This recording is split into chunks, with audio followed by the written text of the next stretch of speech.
nagsimula sa patikim-tikim. Almusal, tanghalian, hanggang hapunan. Ano kaya yung makakain dito sa Legazpi City? Yun ang pupuntiryahin natin ngayon.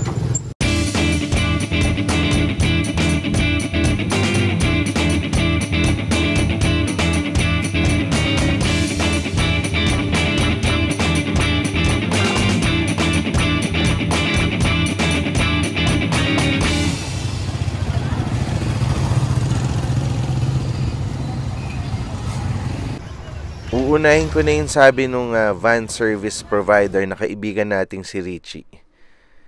Punta daw ako sa palengke pagkagising ko at hanapin ko daw yung mga nirekomenda niya. Kasi tinanong ko siya, saan ba kayo kumakain dito? Yung local gusto ko, sabi niya. Punta ka sa palengke. Actually, pagkatapos naming uminom, inabot na madaling araw, may kinakain kami doon.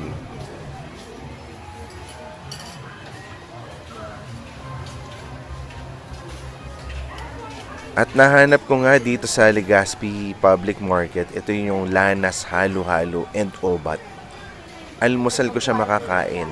Yung Obat daw yung kinakain nila pag kailangan nila magpahulas. Tingnan natin. Okay din daw ang halo-halo dito, kaya titikman ko na rin yun syempre.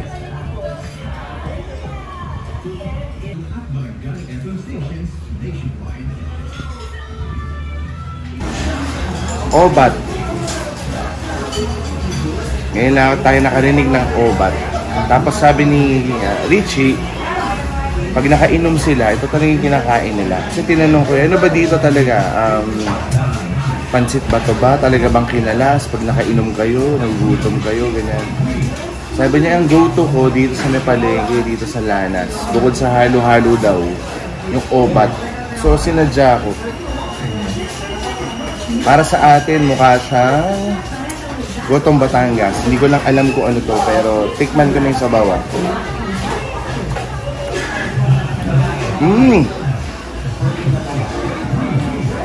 Masarap yung sabaw na to. Para sa akin, ang lasa ng sabaw nito, parang yung sotanghon. Dahil dun sa ano niya marami siyang yung murang dahon ng sibuyas. At saka meron siya nung atsuete. Lasa talaga siyang yung sotanghon na may sabaw. Yun yung so masarap siya, yung hindi mo na agad lalagyan ng patis, chili. As is, may lasa na yung sabaw na masarap. Tikman. Siguro naman collagen to, pero maliitid din. Yun yung style ng mga ganito sabaw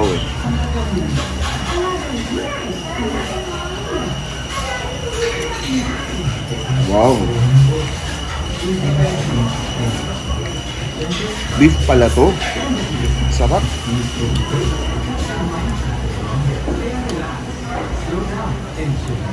Ang sarap ng tendon at saka ano na yun. Beefy good na siya. Nasa context ng sotanghon soup. So, imagine nyo na lang yung kinatkat na beef. Sabay inilagay mo sa soup base ng sotanghon na medyo garlicky. At saka nakakagana nga kasi medyo mamula-mula. Masarap. Oo nga.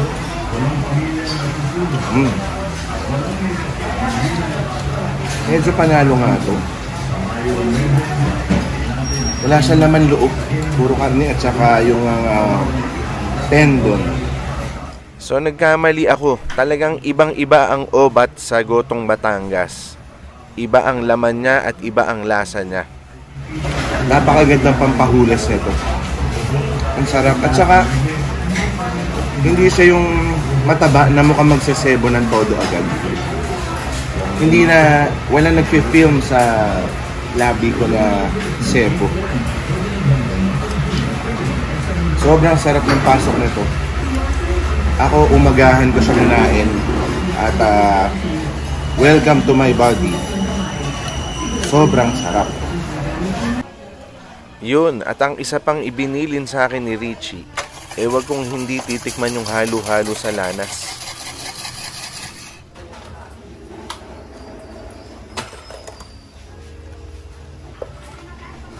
Obligado daw to at meron siyang sarili niyang mga sangkap. At saka nga ang halo-halo sa Bicol, nakatikim na ako dati, iba to. Meron silang nilalagay na hindi natin nilalagay madalas. So ito yun.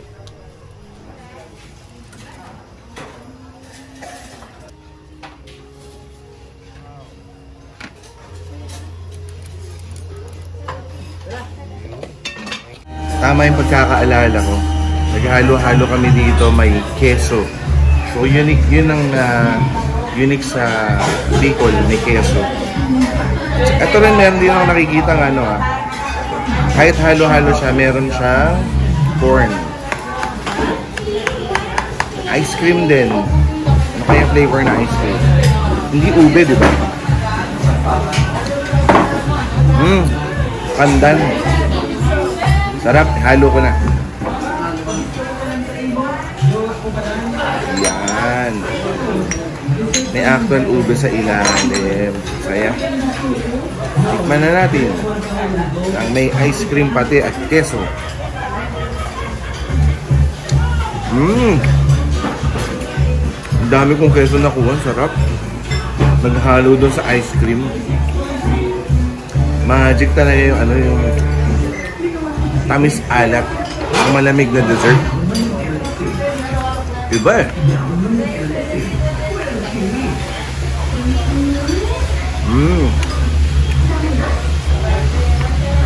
May mangga pa. Iba nga, parang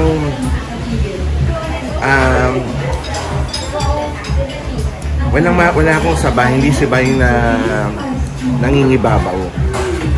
Parang ang magbibida yung dahil nga kakaiba na may keso. Ang sarap, simple lang siya. Hindi magarbo yung mga sangkap. Pero gusto ko may mangga eh. Tsaka may keso, ibang-iba. At yung paggamit din ng pandan ice cream, okay din, iba rin yung dala niya. Marami siyang mga iba't ibang klaseng gulaman. May maliliit, meron ng pula. Swak to. Palengke halo-halo. Tsaka mukhang matagal na to yung lanas. Sigurado yung pag taga-Bicol na nakapanood nito, alam nila, lanas. Buti nila na-experience namin. Hindi ko alam kung may ibang branch, pero okay yung vibe dito sa palengke, lalo sa banda dulo, yung kainan section. Dikit-dikit. Titigim pa kami ng iba mamaya. Kasi maganda nga yung eksena. Pag pupunta pala kayo ng Legazpi, dumaan nyo ng time, dumaan ng palengke, tikman nyo, matagal na sila mga nakapwesto dito. At hindi lang halo-halo, marami sila mga ulam. Kung may space kayo sa tiyan, tikman nyo. Sarap, may ube yun.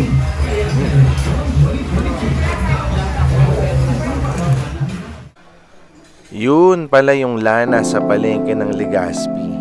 Okay, kompleto, nakakain na ng may sabaw at nakapang palamig pa ng masarap na halo-halo.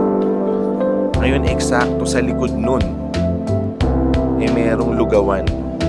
Sinabi rin to ni Richie, dapat tikman ko. Ito yung akong. Meron silang lugaw at mami. Pero ako lugaw na yung in-order ko kasi yun yung talagang nirekomenda niya. Tikman natin to.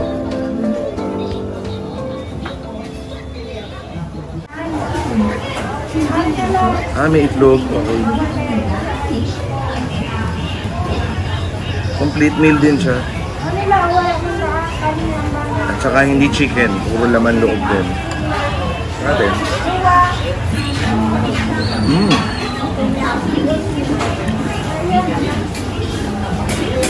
Medyo may alat siya, so lalagyan natin ang kalamansi. Sarap ah.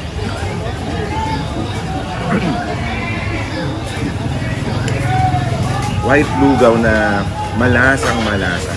Sarap.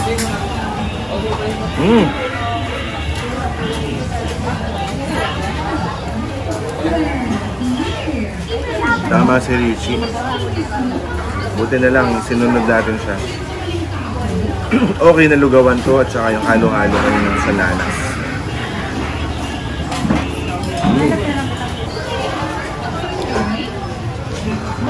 Sarap. Parang kumain sa ano? Parang congee sa Chinese restaurant yung dating sa akin. Ganun siya kasarap. At yung ibang laman loob, meron palang konting pait din. Siguro yung malapit sa abdo. Kompleto rin. Gusto ko to.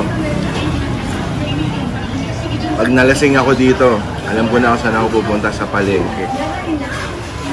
Pwedeng obat o kaya lugaw. O almusal. Pwede. Katulad ng ginagawa natin ngayon. Napakasarap. Yun naman. Kumpletong-kumpleto yung Legazpi Market experience ko. Solve tayo doon sa lanas at saka doon sa akong. Ngayon, para sa tanghalian, hinanap ko naman yung sikat na lugar din dito sa Legazpi. Ito yung Small Talk Cafe. Maganda tong cafe na to. Maliit lang siya. Tapos rustic. Parang lumang bahay, pati yung loob. Marirelax ka talaga. Maganda pa yung pasok ko kasi before lunch. Ang menu nila maganda kasi may fusion din eh. Finuse nila yung Bicol flavors sa mga Italian dishes. Tsaka meron din yung mga classic Bicol delicacies. Dito na ako manananghalian at gustong gusto ko yung vibe dito. Tingnan natin.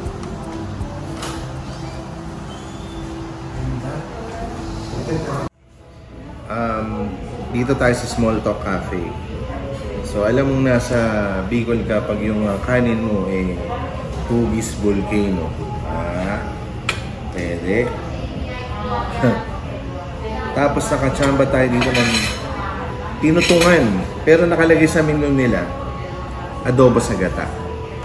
Pareho lang din naman daw yun. Ang pinagkaiba lang, sana makahanap pa tayo ng tinutungan na native chicken. Yung adobo sa gata nila dito sa Small Talk Cafe is regular chicken lang.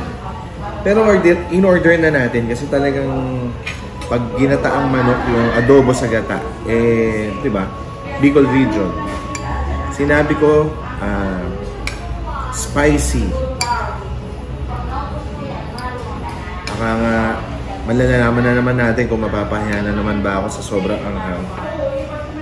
At ilagay natin yung chicken mantika sa rice. May konting gata. Kunin na natin tong sili. At tikman na natin. Lalaway na ako. Ito marami tong chicken oil.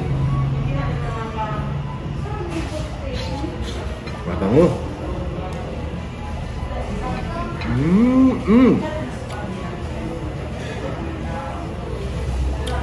Sobrang malasa nun Ang sarap nung asin, gata, sili, at hindi ako napahiya sa sobrang anghang. Masarap yung timpla nito. Isa pa.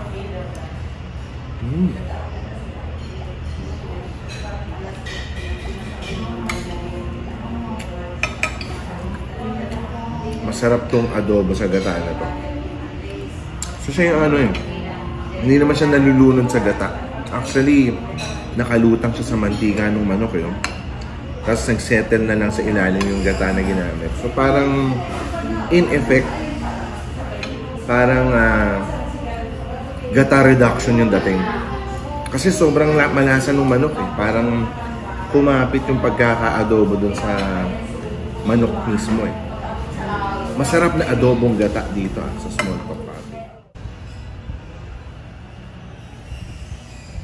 Tikman naman natin yung pinangat dito sa Small Talk Cafe.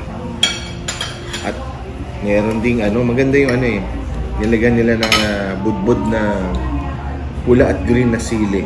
May anong plating kumbaga. Nakapagpinangat na tayo kanina ba o kahapon. So, pinangat ulit. Tikman natin ha.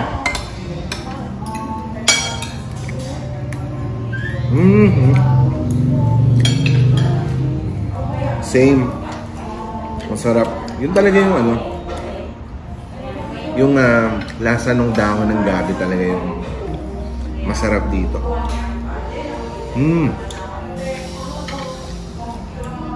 Sobrang light, hindi maalat.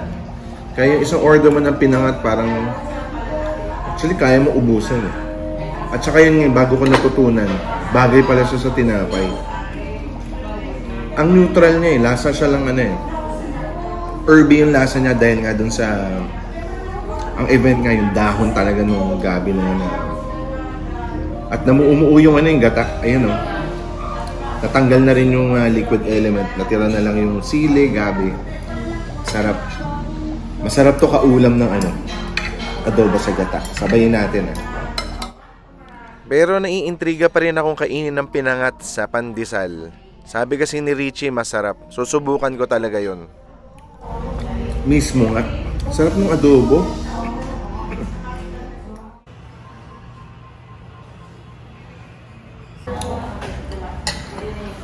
Okay. Ngayon naman na medyo iba dito sa Small Talk Cafe. May pasta pa. Hindi natin inabutan yung pizza. Pero tatry natin itong pasta pinangat. Mukhang creamy, halos wala siyang liquid. Tapos, punong-puno ng green pinangat. At meron siyang focaccia ata ito. Uy, maganda yung bread. Subukan natin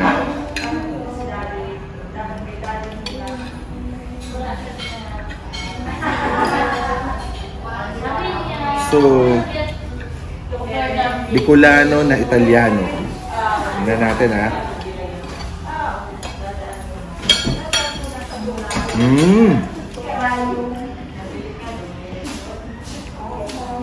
Maanghang.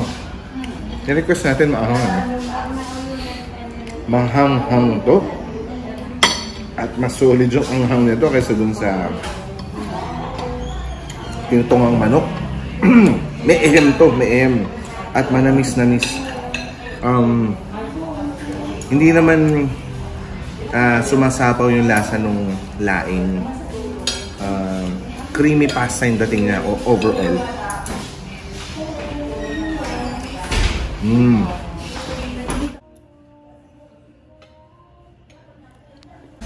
Itong pili basil pasta. Ito mukhang sobrang promising. Ang bango Sobrang bango. Tapos fresh na fresh tingnan Kasi parang wala siyang sauce na Yan. Tingnan natin So, ang daming pili. Pili basil pasta. Sarap siguro nito. Basil at saka pili. Meron pang keso-keso. Okay siya, Kasi sa basil, parang pine nuts yung ginagamit, diba? Oo. Dito naman, Pinoy version. Imbis sa pine nuts, pili. Tingnan natin.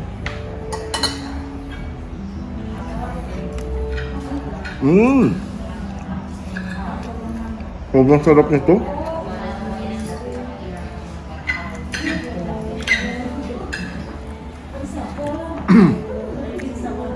Sa panlasa ko, mas masarap to.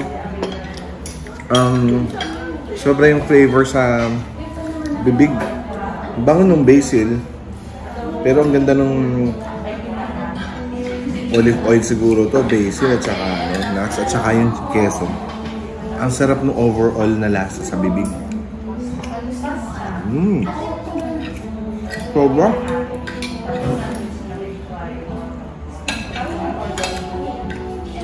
Hindi lang siya spicy. Tapos ang sarap pag nakakain mo na yung actual nuts.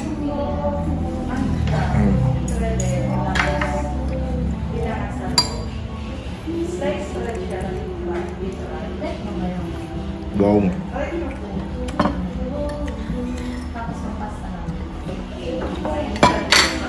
Halos yung queso nagbibigay ng alat dito sa dish na to. Hindi siya maanghang. Masarap lang siya. Sobrang panalo to. Hindi na ako nakatikim na to. So dito sa Small Talk, parang sa akin ang kabalik-balik dito yung ito. Itong pili nut basil pasta nila. Ewan ko lang kung ano yung mga favorites na dito.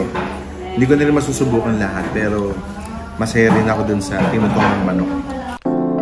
Yun ang Small Talk Cafe ng Legazpi Albay.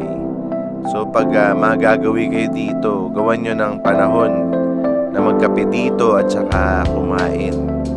Maganda yung vibe dito eh. Meron ding dessert dito na very Bicol. Kompleto. Okay, dinner time na. At syempre, pag nasa Bicol, meron kaming parating kinakainan, binabalikan. Ito yung Big's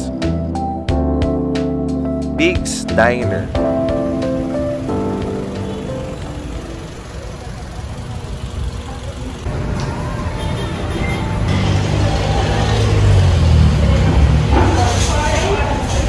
Medyo modern na. Oo, nagulat ako. Medyo modern na pala yung loob. Huli ako nakapunta mukhang lumang diner talaga. Mukhang professional na diner na ngayon at meron pang mga Korean items. Updated. So impressed ako. Talagang here to stay pala ang Big's Diner. Yes, nakabalik ulit sa Big's. Every time na nasa Bicol kami, para tong courtesy call, dadaan kami sa Big's at kakain kami ng fried chicken niya, spaghetti. Naalala ko nga, meron pang laing doon sa ibang branch. Ewan ko lang kung completely wala na. Sa Naga kami madalas kumain nito. Pero dahil bihira ang biyahe, sinulit ko na yung pagkain dito sa Bicol. Okay, game.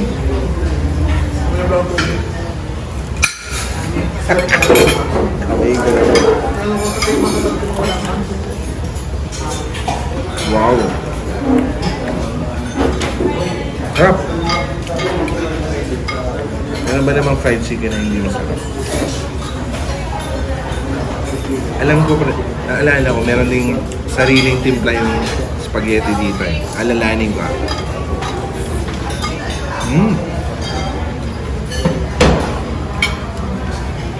Pinoy spaghetti na hindi ganun katamis at sobrang sarap.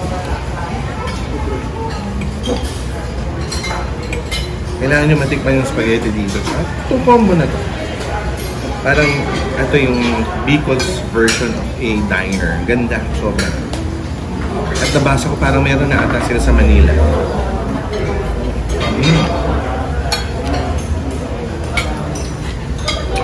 So talaga Pinoy spaghetti, talagang ang sarap ng paso. Ngayon, alam nyo na kung bakit tuwing nasa Bicol kami, matik Big's ang pinupuntahan namin. Pasok sa panlasa namin. Yung meal na in-order ko, may kasamang chicken na sate yun. Medyo may lasang peanut butter pa yung barbecue na yan. Panalo. Si Richie naman, ang all-time favorite daw niya dito at binabalik-balikan niya parati yung tuna salpikaw. Mukhang solid din. Bukod doon, sumubok pa kami, may ribs eh. Yung tipong merong Java rice.